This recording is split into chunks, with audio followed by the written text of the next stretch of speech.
Hey, this is JD Frost. Welcome to the Daily Ledger podcast. I've got a couple special guests here today. One is Adam Allison you're still in Phoenix, right? Yep.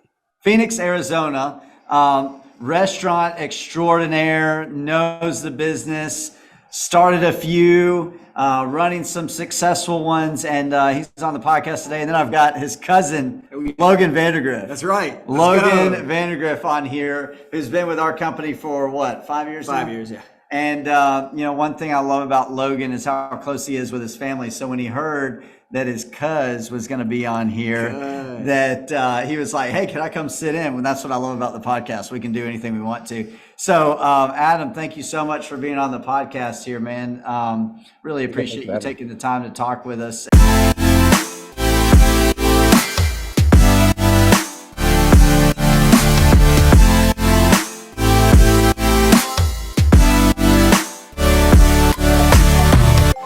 One of my first questions that I love to ask people is, tell me your story in 75 seconds or less. I started out thinking I was going to go to law school at ASU. I dropped out of college 4 times until I realized 4 times until I realized I wanted to be a chef. And then it was a little later on in life when I learned that. And then since then, I've opened 6 food trucks, 4 restaurants, and currently in the process of opening more. Awesome. How many are you in the process of opening right now? The process, we're doing 1 right now. It's a project with a fellow chef friend of mine, Jeff Krause. He's in Phoenix as well. We're doing a tortoise and hare concept in downtown Mesa. Awesome. So when you dropped out of college 4 times, were you doing different majors at the time, or did you just not know? Tell me a little bit about that, because, there's quite a few people, young entrepreneurs I know, that are thinking about doing that, not sure what to do. Yeah, that's kind of what it was. Out of high school, it was straight into college. What I want to do, be a lawyer. Just pick something you'll make some good money on, and go with it. And then I just realized I didn't like doing that. And then each one was something different. Then I went into advertising, marketing, and then I went into music business. And then the last thing I dropped out of was culinary school. Gotcha. And when you decide hey, these people don't know what they're talking about, I just need to go out there and do it. Is that just more because of your personality, or because you really didn't feel like you're learning anything there? Culinary school, there was a circumstance of, there was a restaurant opening, I was taking a job, but I also got to the point of culinary school where we had done all the cooking classes and everything else left was math and science. So I didn't really need that. I basically what I went there for, and that's just knowledge, not the degree. Anyone nowadays that want to go to culinary school, I just tell them, there's the Culinary Institute of America, which is the best culinary school in the United States. They publish their whole book, and you can buy it at Barnes and Noble, and then go ahead, buy that book. It's $150, and then just sit in your house and just learn how to make all the recipes in your house. And it's basically the same thing as culinary school. That costs, I think it was $40,000 for an associate. Wow. Yeah. Yeah. So another question I like to ask people on the podcast is, what's your daily routine like? My daily routine. Well, it's a good question for this guy. Yeah, it's a good question. I mean, it depends on the day. I don't know if there's necessary. I think the routine is that there's not a routine. I mean, the only thing that, I do is, you wake up in the morning, around 7 o'clock and let my dogs out. That's kind of how the day starts. Have some coffee. That's kind of when I do my phone calls and my meetings. I try to get done during the day. Mm-hmm. And then after that, it's kind of just what the plan is for the day. I do private chefing, so sometimes it'll be a dinner. I'm doing this art gala event on Saturday. So now the past couple of days, after I kind of do all my back end stuff on the computer, then I start doing all the cooking and stuff. I get that stuff out of the way because that's not necessarily my favorite part. I want to get to the cooking and hands-on stuff. So I kind of organize it like that. I kind of leave my bedroom, come into the kitchen, and where I'm sitting now, where my computer usually is. And this is where I do my meetings, and then I kind of go out the door. So it's kind of like a flow, but and then at nighttime, it's just, like I said, it's always a different thing at night. So I just try to keep it as, come home and it's kind of a big circle. And that's when you're working, and I mean, preparing food and cooking in your restaurants and everything is more in the evening time. Is that correct? Yeah. Yeah. Any of like the special events and stuff like that, the events, 90% of the time it's a dinner. So it Yeah. happens at nighttime. Gotcha. And so how many restaurants did you say you started, food trucks and restaurants you were talking about? So I currently have one food truck and I've owned 3, 4, 5. That this is one of 5. And that's what I started first. I was a chef in a restaurant and I became friends with the owner of the obviously the owner of the restaurant, but like by working there. But also I started as a little hot dog cart and we would like sell hot dogs at baseball games and stuff like little league baseball games. And the first time we did it, we bought the hot dog cart for I think like $800. And the first weekend at a baseball game, we sold like $2,500. And Wow. hot dogs aren't that expensive to buy. So we made a pretty good profit. So then we actually took that hot dog cart, we painted it, we put some design behind it, like a whole scheme behind that and called it Frank. We had like Frank Sinatra. We took like the Sex Pistols album and then took Frank Sinatra's mugshot and put like Frank across his eyes. That's and awesome. He kind of picked up. And so the owner of the restaurant that was a chef, he's like, what about we make that into a food truck? So I'm like, okay. So the first food truck, it was me and the owner at the restaurant I worked at as a partner, in which he financed it. And then, from that, we opened up 2 more, a cheesesteak one and an ice cream sandwich. So that was kind of like the beginning of kind of like my entrepreneurship was in food trucks. That's awesome. And if you're talking to anybody that is thinking about starting a restaurant right now, what's your best piece of advice? Do your research. Obviously, a lot of people think that they have got their grandma's best meatloaf recipe, so they're going to open up a meatloaf restaurant. It's going to be great. There's a lot of things when it comes to restaurants, to look into. Obviously, location. They always say that it's number one, but exactly what that means is like what you're selling. And just because you have a good location doesn't mean it's going to work. Just because you have a bad location doesn't mean it's going to work. It's not going to work. So, but there's the post-COVID and pre-COVID restaurant kind of ideas, where this idea after post-COVID, the restaurants is, I think we're about 90%, 95% back to capacity of what people were going to. Mm-hmm. Now everything's way more expensive. You know what I mean? And so like how your operations work is your margins were at 10% as a restaurant pre-COVID, and now everything is 20% more expensive. So you got to readjust, whether it's cutting your employees down to, instead of 10, you got 8, increasing your product, there's a lot that goes into it. So if you want to open something, make sure you got a good accountant. Hey, there you go. Nice Thank you. Thanks, guys. Yeah, because there's a lot of moving parts in restaurants. You know what I mean? Like where there are. Yeah, there's so many different aspects of it. If one of those aspects are out of place, like your liquor, it could completely ruin your restaurant where everything else looks great. So your labor, your food, then you have all your bills. Like there's just a lot that goes into it. So there's a reason why a lot of restaurants fail. I think they say like 75% of restaurants fail in the first 3 years, and that's just because they're mismanaged their money. That's 100% the reason why, is because they mismanage their money. Yeah. And I mean, is that mainly how do you kind of avoid that when you're starting up restaurants now? I mean, do you have a partner that is in charge of that? Or, I mean, how are you, besides having a good accountant, of course, right? Yeah. How are you making sure that doesn't happen?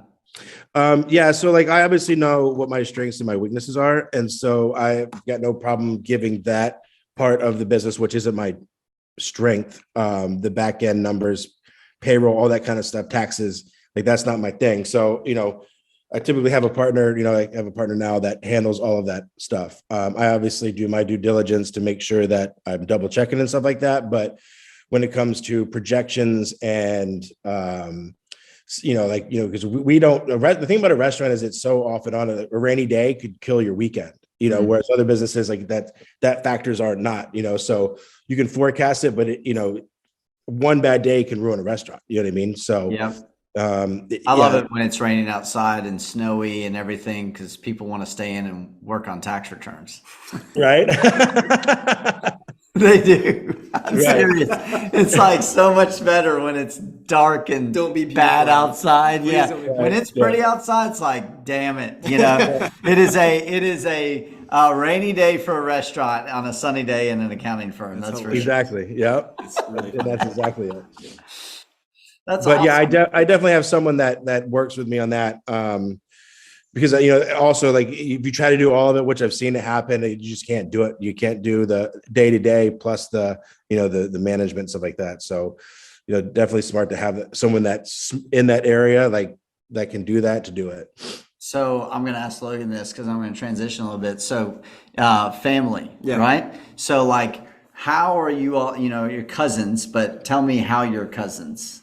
So my mom is Adam's dad's brother. So Sister? Adam's sister. So my mom's brother is Adam's dad. So Gotcha. Okay. Yeah. All right. And is that the same Allison's that's Heidi? Yeah. So Heidi's our first cousin as well. Gotcha. Okay, cool. So That's the other brother. if you're thinking about Adam, because I see like on Instagram, if you follow Logan, what is it? L Vandy? Yep. At L Vandy. LD Vandy. LD Vandy. If you follow Logan at LD Vandy or Adam, what's your Instagram, Adam? Brightside Chef.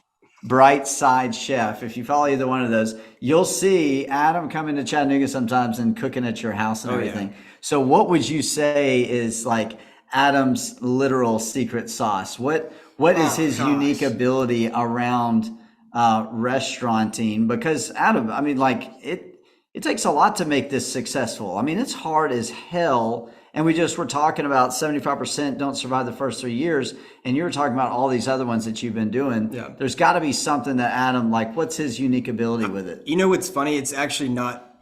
The food's amazing, of course. Everything. Adam will come in. He'll go to the market in Chattanooga because there's some things probably in the South he can't get out the West Coast. So he'll throw some breakfast stuff together, and we're like, simple. It sounds simple, right? But it's like, what did you put on this? Right. But it's really the experience. I think it's like Adam does a great job not just cooking some food and giving it to you. It's the experience. Like whenever he comes in town, and me and Anna, like we cook with him. We're like his sous chef, right? And it's like a dance we're doing. It's like a really good bonding moment, and it makes the food taste so much better. So I think that's what I enjoy the most out of it. Of course, the food's amazing, but it's really just the experience and just spending the quality time and learning. He'll teach me how to cook something. And it's just like it's a learning curve as well. So it's the whole experience around it. So that experience, what about the experience? What am I going to feel when I'm cooking with Adam? And I feel that You're like you're gonna feel the bright side. Okay. You're gonna feel the bright side of it, the joy, the happiness. You can't cook and eat the food without smiling. Okay. All right. I love that. And Adam, are you able to put that into your restaurant's experience? I think the private chef side for sure. Yeah. I've always had kind of like a playful take on food. Like I like taking everyday kind of items and just kind of making them level up. You know what I mean? Like, yeah, I think the creativity aspect of it as well. Yeah. For example, if you remember, Adam, I came out to see him and he makes a special of the day or special of the week, and he made like a cousin Logan sandwich. And he was like, make sure you get the special today. And I was like, well, what is it? He's like, you got to check it out. And it was like lobster, I think a lobster burger. Yeah. Do you remember making that? It was like a surf and turf burger, something like that, with like lobster on and stuff like that. But yeah, like, it's if you want to know what the key to success for like especially a chef business owner is obviously you need to have good food. You need to have good service. But I think as a chef, you have to be able to like take the word no. You have to be able to accept no. Like when something's not working, your ego kind of wants to get in the way and you don't want to change, but you have to adapt and you have to hear the word no, and you have to take that and actually turn that into a positive thing of like helping you change. Because a lot of times you'll just keep pressing away, like this is going to work, and it doesn't. So you have to be able to put all the ego aside and say you were wrong and change, because restaurant changes faster than any other industry there is. And you're talking about like saying no to processes and systems inside the restaurant, or are you talking about like your recipe, everything, or just like recipes, dishes, processes? Like I really wanted to do full service at the diner, at my handlebar diner. Want to do full service, and the labor just wouldn't work. So I finally gave in and did window service. So now you walk up to a window, you order, and we bring it out to a table. We always didn't do that. Gotcha. There's a lot of items on the menu that slow down ticket times, and I really wanted to do it, but right now there's a staffing issue in the restaurant industry, so you don't get as much skilled labor, so I had to dumb down the menu, but dumb down the menu or it fails. You know what I mean? So you got to pick one or the other. Adapting. Right? Yeah. And I didn't want to do it, but I did. Gotcha. But now it's succeeding. You know what I mean? So it's different kind of stuff like that. Kind of what I mean, like something's not working and you just can't force it. You're forcing a square peg in a round hole. And is that, do you think that that's a chef's mentality to keep forcing? Absolutely. That's like inherent in you. Yeah. Like, yeah. You don't want to hear no. You don't want anyone to tell you no, and so that you can't do it. So well, none of us like no. Right. Right. Yeah. I mean, I don't mind it as much anymore because the sooner I get to know, the sooner I can move on to the next thing. Exactly. And so for me, no is advancing. It's opportunity. It's production. It's productive to hear no. Right. Because that means that's that the I've asked mentality you enough. need instead of like taking no as a dead end or, like that, you could take it two ways, and that's how exactly you should take it. And somebody starting a restaurant might have like this ambiance and like this idea and like they have all this vision of things. And then, you get into it and it's like the numbers don't work. So you got to change something is kind of your point. Yeah. Right. And that happens a lot in restaurants. Like owning a restaurant, there's a lot of creative aspect, there's a lot of artistic aspect. It's very personal compared to like any other company. There's a lot of personality. It's you. It's a lot of times it's your name on the building, and this is what you wanted. And people, they don't want to change or adapt, and they don't want to raise the prices of their food. But I'm like, you have to raise the price of your food, or you got to figure out something else. So it's very stubborn industry, and I think a lot of times that was what leads to failure. Yes, being stubborn could make some things go awry. Right. From time to time. Right. So how did you learn to adapt? Where was like one of the first examples where you learned to adapt like that? Dropping out of college. Yeah. Well, I mean, it's probably where you got it because you started something. You're like, this isn't working for me. I gotta make a pivot. Maybe. I think the first time I really learned was the first time I was an executive chef, and it's why I actually didn't continue with culinary school. Was I got this job as an executive chef for this restaurant at one of the malls here. It was called Rock Taco, and it failed. Like it failed within like a year. And it was to where like the owner was dropping food off at the back door. Like no one had gotten paid in a month. Like it got bad. And I think I stuck it out. I stuck it out to the very end. To their like employees were literally taking TVs off the walls. Like, yeah, it was bad. But I started out with that, I think. And that's what kind of like showed me like what not to do. Don't over project. It's better to under project and have to alter your path than it is to over project and have to alter your path. Because once you over project and you run for it, you're in the red, and it's hard to get. It's easier to have a problem where you're too busy than it is you're not busy enough. So I would say that was probably when I learned kind of how not to do stuff. How to treat employees, like everything. I learned from the ownership from them. Do you have a mentor or a coach right now that you bounce ideas off of from time to time? Yeah, there's a couple friends. Like I said, friend Jeff, who Logan knows. We've been friends for a long time. He owns a restaurant. I think they're like on 11 years now. We're opening one together. That's more of like a peer-to-peer kind of. Aaron May, who is like a Food Network chef. He does like the Guy Fieri stuff. He's up on that level. And so as far as like when I'm kind of progressing through my career as I have, I kind of reach out to him like, how do you handle this? How do you handle that? But yeah, and it's also like the chef world is a very close knitted community. Everyone kind of talks to each other. So there's always that too. That's awesome. That's awesome. Well, hey, I appreciate you coming on the podcast today, man. And I mean, how does somebody that might want to get your 2 cents of advice from you on if they're starting a restaurant or anything, like what's the best way for somebody to reach out to you? Like I said, you can hit me up on the Instagram, Brightside Chef. I also have a website. It's chefadamallison.com. There's like a contact form, all that kind of stuff in there as well. But yeah, I would say those two ways. And what's the best way for somebody to support you right now? Support. I do a lot of cancer charities and stuff like that. If you look up on my social media, we're doing some fundraising. We have a dinner coming up. Nicole, who was a girlfriend I had that died of cancer a year ago, in 5 days. We're doing a first annual dinner for her. So there's like a link to do some donations. So if you want to help donate, it's a cause I deeply believe in, obviously. So that's a lot of charity work that I work on. That's on your website, you said? Yeah, it's on the website. Awesome. And what's the website again? Say that one more time. ChefAdamAllison.com. Awesome. Awesome. Well, thanks, Adam. Thanks, Logan, Absolutely, for it was coming on the Thank you, podcast. I love it.